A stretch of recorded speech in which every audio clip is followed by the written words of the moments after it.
மதுவின் அப்பா அம்மா இருவரும் ஆஸ்பத்திரிக்கு வந்து விட்டார்கள். ரிசப்ஷனில் கேட்க அவர்கள் தலைமை நர்ஸை அழைக்க, நாங்கள் அடிபட்டு கிடக்கிற நாகேஷை பார்க்க வந்தோம். அவரோட உறவுக்காரங்க நாங்கள். அவருக்கு நினைவு வந்தாச்சா? டாக்டர் வெளியே வர நர்ஸ் சொல்ல, நினைவு வந்து வந்து போகுது. இப்போ வந்திருக்கு. கொஞ்ச நேரமாக நிலச்சி நிற்குது. நிஷாங்கிறது யாரு? தெரியலையே. நாங்கள் பேசலாமா அவர்கிட்ட? நீங்கள் ரொம்ப நெருங்கின சொந்தமா? ஆமாம், பிரபஞ்சம் மூலமாக தெரிய வந்தது. அதான் வந்தோம். நாங்கள் எந்த தொந்தரவும் பண்ண மாட்டோம். சரி போங்க. அம்மாவுக்கு படபடப்பாக இருந்தது. வியர்த்தது. உடல் நடுங்கியது. என்னங்க, நமக்கு குறிப்பாக யாரையும் தெரியாது. அவனோட பேர் கூட தெரியாது. ஏதாவது உளறி நாமே மாட்டிக்க கூடாது இல்லையா? நீ எதுவும் பேசாதே சுப்பு. பக்குவமாக பேசி நான் உண்மைகளை தெரிஞ்சுக்க முயற்சி பண்ணுறேன். பதட்டமில்லாமல் வா. இருவரும் இங்கே உள்ளே நெருங்கும் நேரம் அங்கே வீட்டில் மொட்டை மாடியில் செல்வத்தை பார்த்து ஆழமான அதிர்ச்சிக்கு போயிருந்தாள் மது. என்னை தேடி வந்து லெட்டர் தந்தவன் வீட்டுக்கே வந்தாச்சு. மாடியில் நின்று இவர்கிட்ட ஏதோ பேசுகிறான். என் கதை கந்தல். எனக்கே தெரியாத என்னை பற்றின உண்மைகளை இவர்கிட்ட சொல்லத்தான் அவன் வந்திருக்கான். அதை கேட்டதும் அவர் என்னை கேள்வி கேட்பார். சத்தியமா எனக்கு பதில் தெரியாது. அவர் அதை நம்ப மாட்டார். கடவுளே, இந்த மாதிரி ஒரு நிலை எந்த பெண்ணுக்கும் வரக்கூடாது. செல்வம் திரும்பினான். மதுவை பார்த்து விட்டான். வேகமாக நெருங்கினான். அதை பிரபஞ்சன் பார்த்தான். தன்னை பற்றிய சூதாட்ட மகாத்மியத்தை சொல்லத்தான் ஓடுகிறான் என்பது தெரிய பிரபஞ்சன் பாய்ந்து வந்து அவன் காலரை பிடித்தான். செல்வம் தன்னை நோக்கி வருவதை பார்த்து மது மிரள காலரை பிடித்த பிரபஞ்சன், எங்கே ஓடுற நீ? செல்வம் மதுவை நெருங்கி விட்டான். உண்மைகள் உடைய போகுதுன்னு பயமா? செல்வம் உரத்த குரலில் கேட்க பிரபஞ்சன் மது இருவருக்கும் அவரவர் பிரச்சனைகளுக்காக பயந்தார்கள். மது, நீ எங்கேம்மா இருக்க? ஈஸ்வரி குரல் கீழே கேட்க மது வேகமாக படிகளில் இறங்கினாள். அந்த வேகத்துக்கு கால் பிசகி படிகளில் மோதி சரிந்து கூச்சலிட பிரபஞ்சன் வேகமாக ஓடி வர, கீழே இருந்து அப்பா அம்மா பதட்டமாக ஓடி வர, மதுவுக்கு பயத்தில் கண்களை இருட்டி மயக்கம் வர, குடும்பமே பதறிவிட்டது. அவர்கள் சூழ்ந்து கொண்டு தண்ணீர் தெளித்தார்கள்.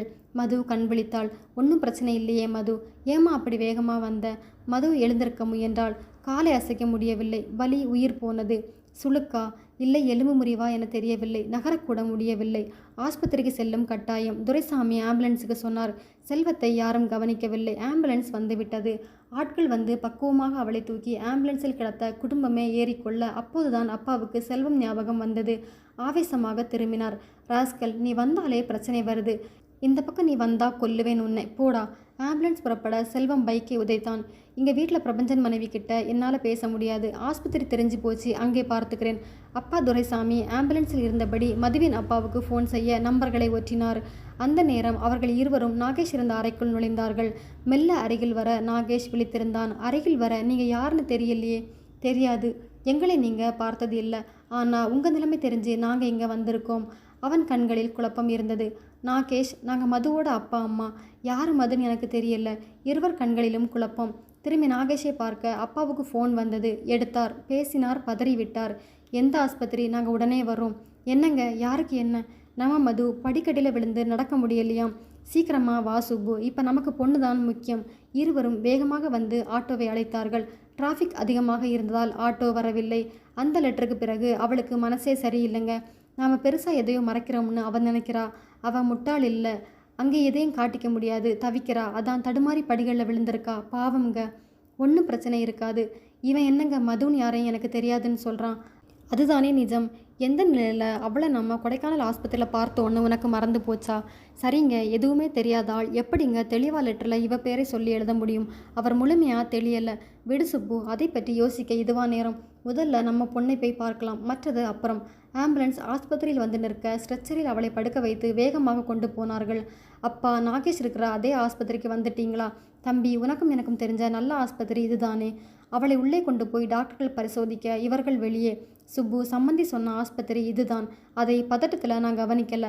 மாமா வந்துட்டீங்களா? அதுக்குள்ளே கேட்டபடி பிரபஞ்சன் வர, வந்தாச்சு. மதுவுக்கு என்ன மாப்பிளை? டாக்டர்கள் பார்க்குறாங்க. வாங்க. அப்பா அம்மா உள்ளே இருக்காங்க. பிரபஞ்சன் நடக்க, என்னங்க இது? அதே ஆஸ்பத்திரிக்கு மதுவும் வந்து அட்மிட் ஆகியிருக்கா. அவனும் இங்கே இருக்கானே. சுப்பு, நீ என்னை டென்ஷன் படுத்தாதே. மதுவுக்கு யாரையும் தெரியாது. அந்த நாகேஷ்க்கு மதுவை தெரியல. சமாளிக்கலாம். நீ எதையும் காட்டிக்காதே. இருவரும் உள்ளே வந்து மற்ற மூவர்களுடன் சேர பிரபஞ்சன் கவலையுடன் டாக்டர் பரிசோதிக்கும் அறைவாசலில் நிற்க செல்வம் பைக்கில் வந்து இறங்கி உள்ளே வந்தான். அப்பா பார்த்து விட்டார். வேகமாக எழுந்து வந்தார். நீ எதுக்கடா இங்கே வந்த? சார், பிரபஞ்சன் மனைவி ஆஸ்பத்திரியில் அட்மிட்டாக வந்திருக்காங்க. அவங்க வீட்டில் விழுந்த நேரத்தில் நான் இருந்திருக்கேன். நீ வந்த ராசிதான் என் மருமகள் விழுந்தா. நண்பனோட மனைவிக்கு என்னாச்சுன்னு தெரிஞ்சுக்க நான் வரக்கூடாதா சார்? பிரபஞ்சன் அருகில் வந்தான். அப்பா, நான் பார்த்துக்கிறேன். நீங்கள் போங்க. மாமா அத்தை அங்கே இருக்காங்க, அதை மறக்க வேண்டாம். செல்வத்தின் கண்கள் மதுவின் அப்பா அம்மா மேல் படர்ந்தது. பிரபஞ்சன் செல்வத்தின் தோளில் கை போட்டு வெளியே கொண்டு வந்தான். அவளுக்கு என்ன பிரச்சனைன்னு தெரிஞ்சதும், நீ போய் நாம் பல வருஷங்களா சூதாடினதையும் அதில் நான் இழந்த பல லட்சங்களையும் போய் சொல்லு. எனக்கு தடையே இல்லை. நானே அவகிட்ட சொல்லலாம்னு தான் இருக்கேன்.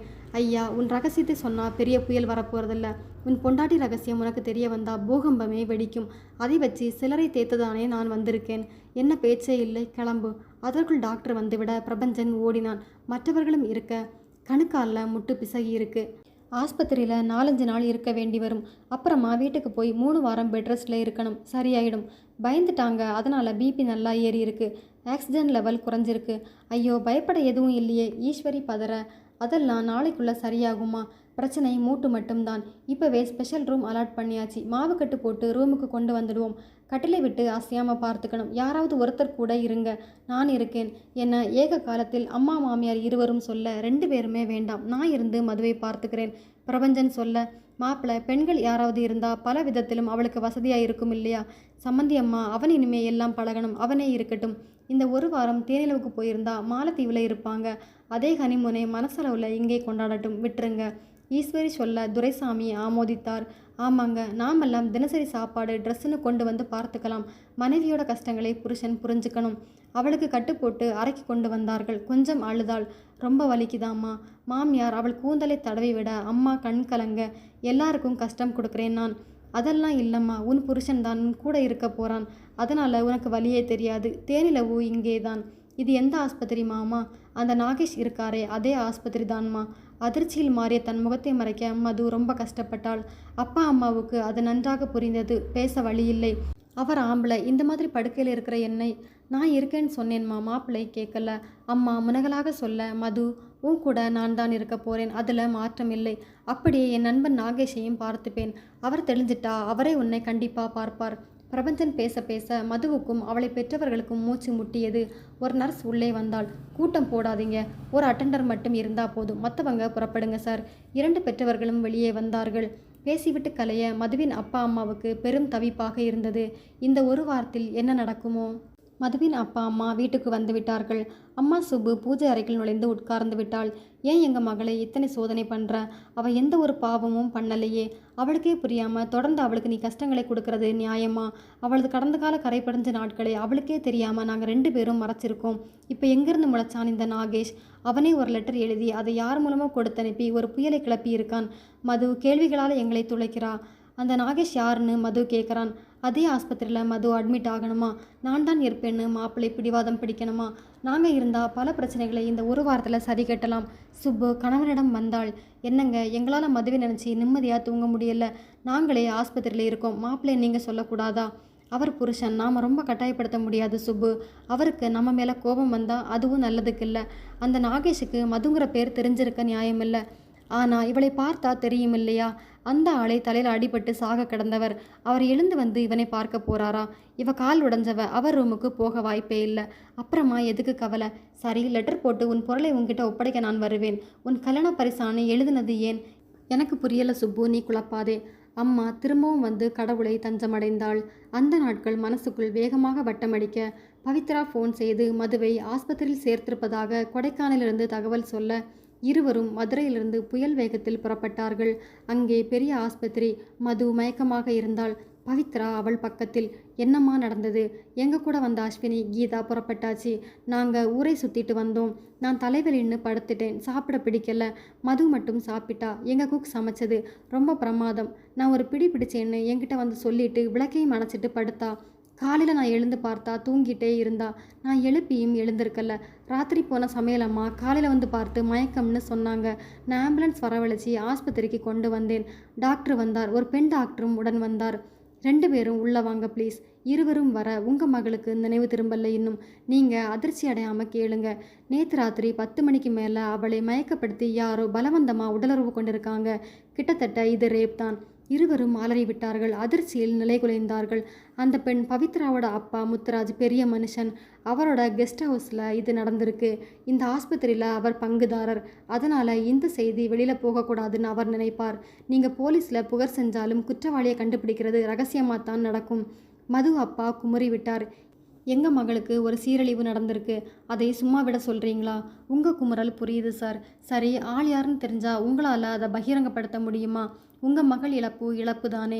அதை வெளியில் சொல்லாமல் இருக்கிறது தானே அவளுக்கும் அவளோட எதிர்காலத்துக்கும் நல்லது. முத்துராஜ் மகளும் அதே கெஸ்ட் ஹவுஸில் இருந்திருக்கா. அவர் உங்களை பேச விடுவாரா?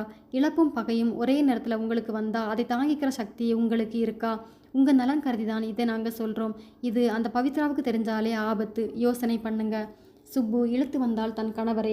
வெகு நேரம் இருவரும் பேசினார்கள். உள்ளே ரத்தம் கொதித்தாலும் டாக்டர்கள் சொல்வதில் உள்ள நியாயம், மதுவின் எதிர்காலம் குறித்த பயம் இரண்டும் நன்றாக புரிந்தது. பவித்ராவை அனுப்பிவிட்டார்கள் மதுரைக்கு. 3 நாட்கள் கழித்து நினைவு வந்தபோது ஒரு மாதிரி செலக்டிவ் அம்னீஷியா என்றார்கள். சாப்பாட்டில் தரப்பட்ட கனமான மயக்க மருந்தும் மயக்கத்தில் அவள் இருக்கும்போதே உண்டான உடலுறவும் அவளை சகலமும் மறக்க வைத்திருக்கலாம் என்றார் லேடி டாக்டர் கனகா. பவித்ரா சொல்லி அவள் அப்பா வர டாக்டர்கள் அவரிடம் மறைக்காமல் சகலமும் சொல்ல அவர் உடைந்து போனார். வந்தியவர்கள் காலில் விழுந்தார். அந்த கெஸ்ட் ஹவுஸ்க்கு 2 செக்யூரிட்டிகள். அவர்களில் ஒருவன் நல்லப்பா. அன்று டியூட்டியில் இருந்தவன். அடித்து போட்டதைப் போல உறங்கியதை சொல்ல அவனை மயக்கப்படுத்தி யாரோ உள்ளே நுழைந்தது தெரிய வந்தது. முத்துராஜ் அவரால் முடிந்தவரை ரகசியமாக விசாரித்தார். யாருக்கும் தெரியாமல். முதலில் அவர் மேல் கோபம் வந்தாலும் அவர் நியாயமான மனிதர் என புரிந்தது.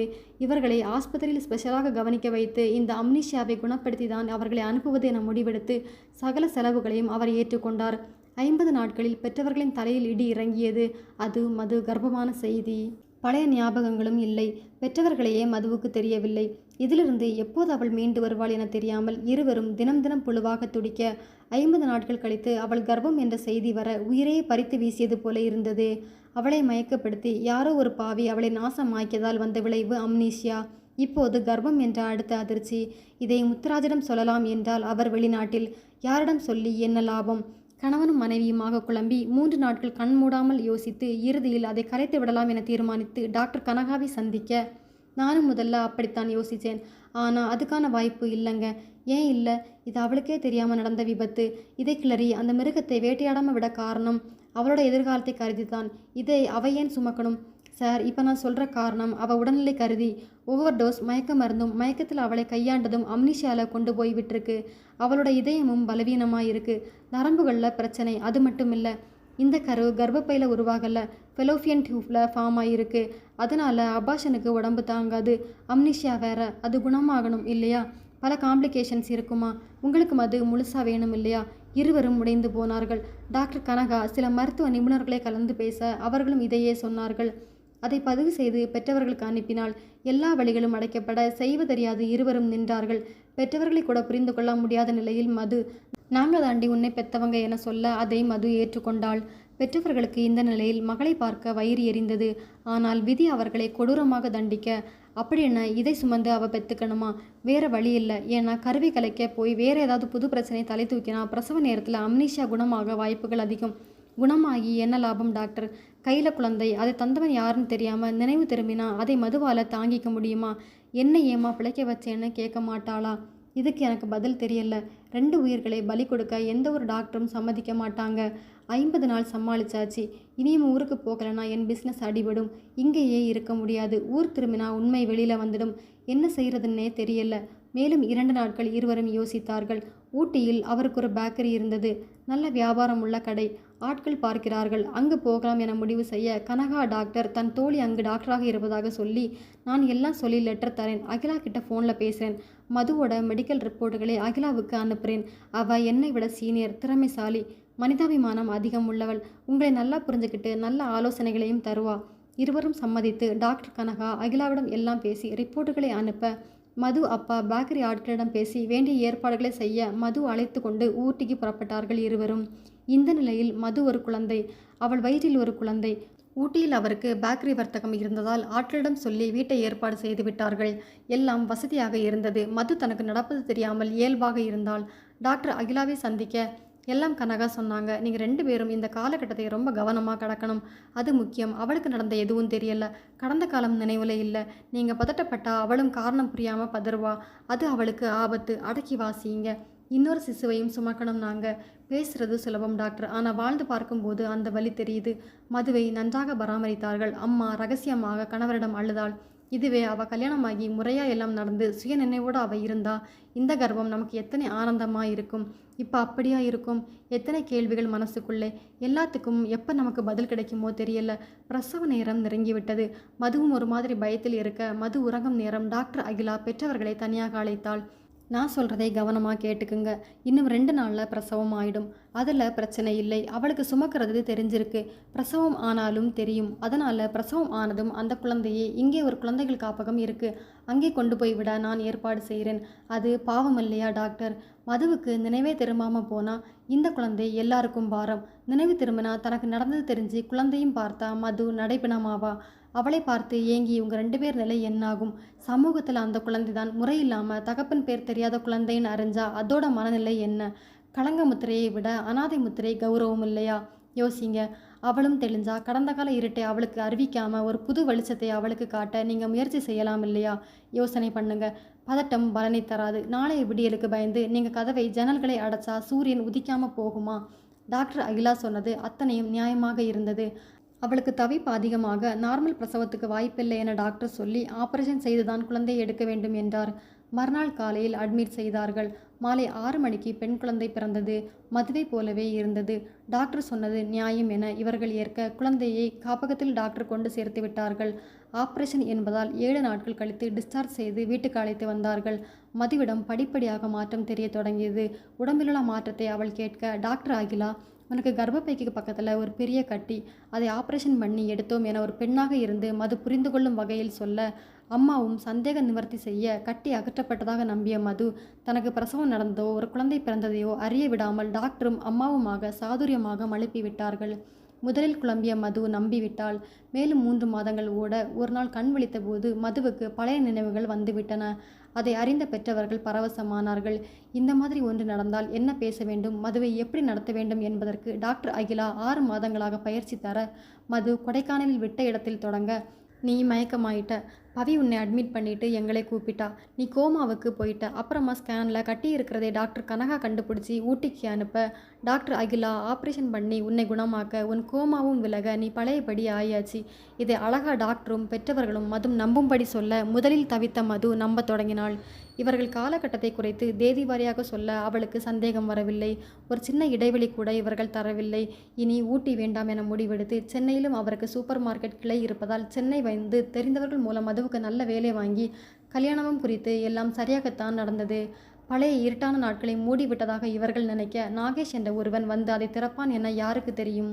முதல் 2 நாட்கள் இரவு பகலாக கண் விழித்து அவளை பராமரித்தான் பிரபஞ்சன். மது நெகிழ்ந்து போயிருந்தாள்.